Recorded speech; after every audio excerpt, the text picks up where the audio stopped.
তো good afternoon. তো দেখো আমি এখন দুপুরের খাবার নিয়ে বসে পড়েছি। তো আজকে কি কি মেনু আছে চলো তোমাদেরকে দেখাই।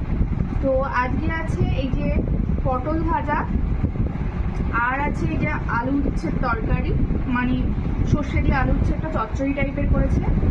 আর আছে হলো এই যে পনিরের তরকারি, এই যে পনিরের তরকারি। আর আছে চিংড়ি মাছের, মানে আলু বেগুন দিয়ে চিংড়ি মাছের একটা মাখা মাখা তরকারি করেছে। এই যে চিংড়ি মাছের একটা তরকারি করেছে মাখা মাখা। তো চলো খাওয়া স্টার্ট করি। আচ্ছা খাবি দাঁড়া।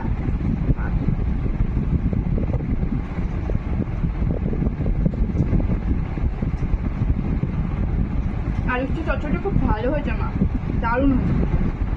ভালো হয়েছে খাবার? দারুণ। এমনি আলু হয়ে গেছে।